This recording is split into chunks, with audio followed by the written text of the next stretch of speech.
You're not, if you're based in Kampala and you're trying to reach out to people in Kampala, you're not going to base your marketing on people who are outside of where you're trying to reach.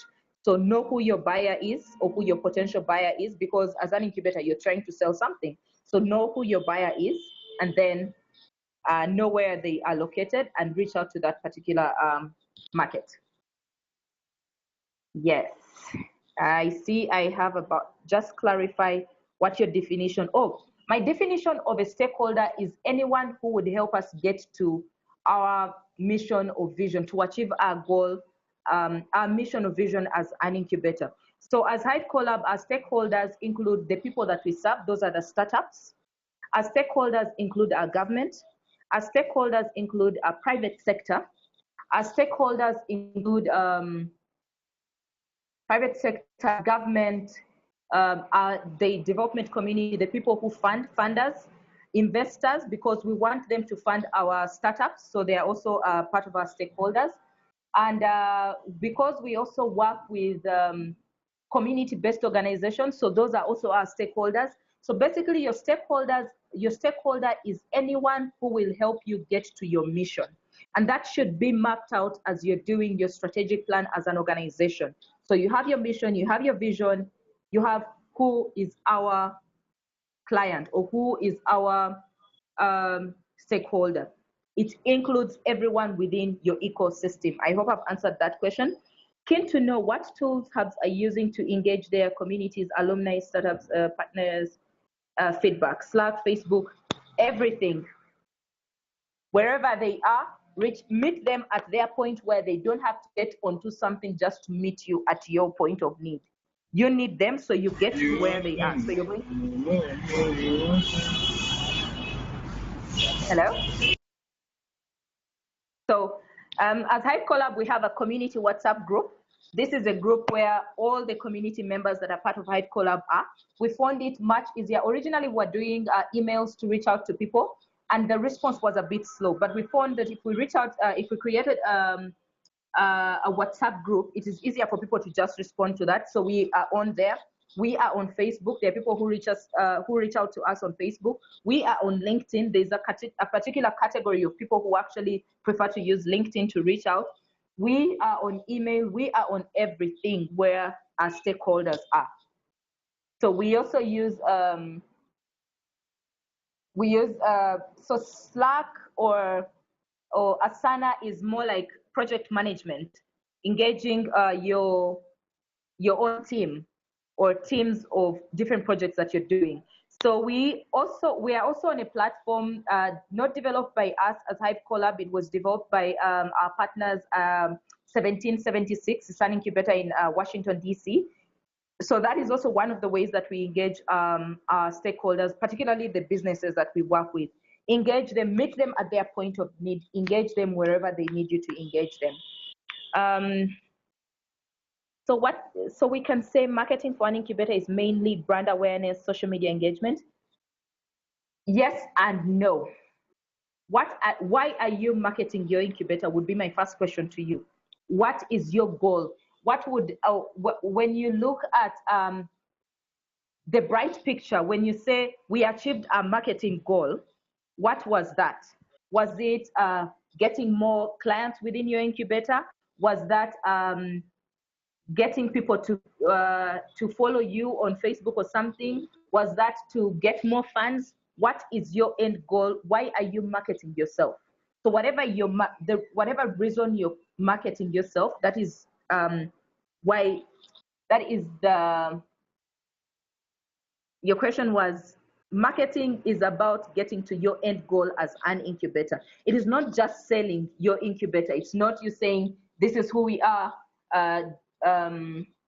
this is who we are, come and use our services. It is you understanding who you're trying to serve and getting them the best product that will sort or solve their needs. So your marketing is a two-way kind of thing. For me, that is how I would see it. It would be understanding and providing the action needed service within the community that we are trying to serve. So social media engagement is a tool that you use to market yourself. Any tips about newsletters, frequency, and how much information? My advice on that would be, as a hub, how much bandwidth do you have, or how many staff do you have in terms of sending out newsletters? You do not want to say we are going to send out a weekly newsletter and have no content. You have to be very careful about your content, because if you create let's say you have a database of 1,000 people, and you are just sending out information they can find anywhere. I've seen newsletters that involve articles from other sites all over the place. Your newsletters, usually a newsletter will have events that are happening within your hub. It will have services that you're actually offering, but you're not going to put, oh, we offer this every time.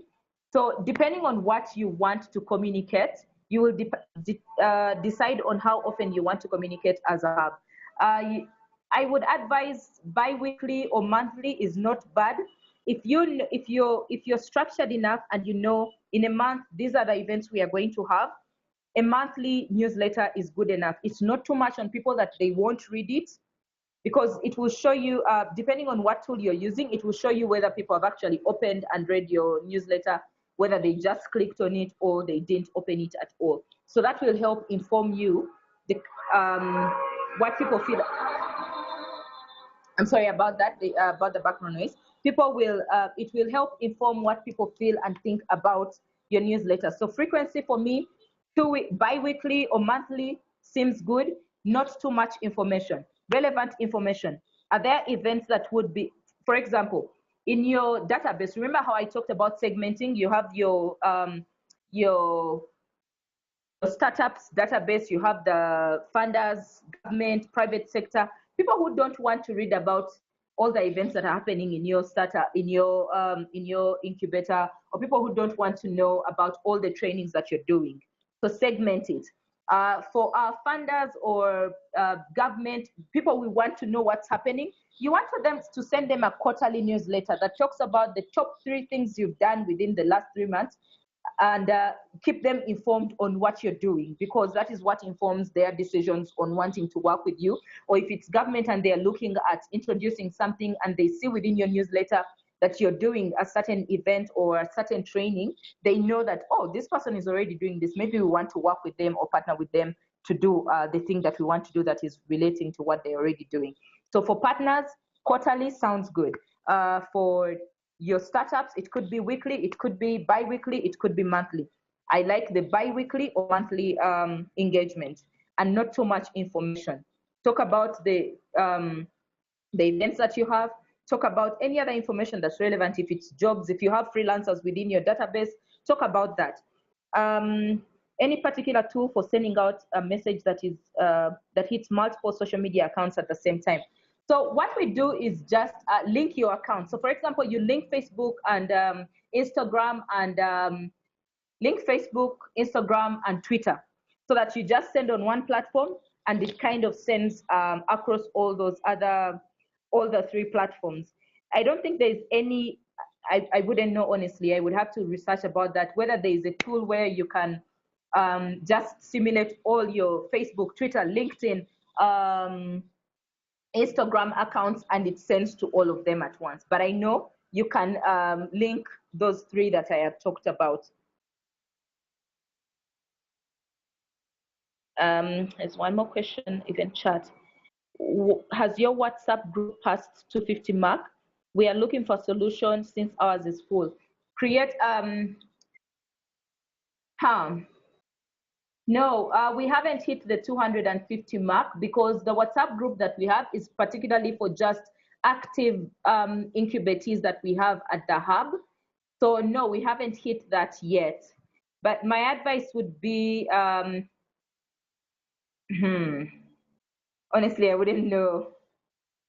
Because I was going to say create 2 groups, but then that seems a bit tedious on your part as an incubator. Also, someone has said WhatsApp will not accommodate everyone. There are equally other good options that can accommodate more, e.g. Telegram. So yeah, people are saying try Telegram.